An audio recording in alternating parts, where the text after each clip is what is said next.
બેયનો ઘરે મહેમાન આવવાના હોય એમને પણ આ લાલ મરચાંની ચકરી ખવડાવી દીધી ને તો એને જમવાની તો મજા જ આવી જવાની છે. આપણે સૌ પ્રથમ આપણે લાલ મરચાંને ધોઈ લેશું અને સરસ મજાની જો આ રીતે ચકરી બનાવી લેશું.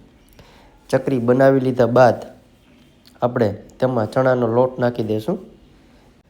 4 થી 5 ચમચી આપણે લોટ નાખી દઈશું. ત્યારબાદ આપણે લસણ અને આદુની પેસ્ટ નાખી દઈશું. જરૂરી મુજબ મીઠું અને લીંબુનો રસ નાખી દઈશું અને પાણી નાખ્યા બાદ આપણે આ રીતે લોટ બાંધી લેવાનો છે.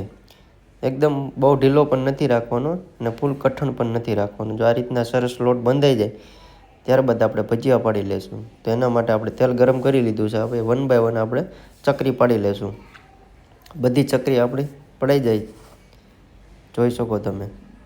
એકદમ ગોલ્ડન બ્રાઉન કલરની થવા દેવાની છે. જો આ રીતના કલર આવી જાય ત્યારબાદ આપણી ચકરી રેડી છે. એક બાઉલમાં કાઢી લેશું અને સર્વ કરશું. આ જમવાની તો મજા જ પડી જવાની છે. એકવાર તમારી ઘરે જરૂર બનાવજો અને આવી નવી રેસીપી જોવા માટે પેજને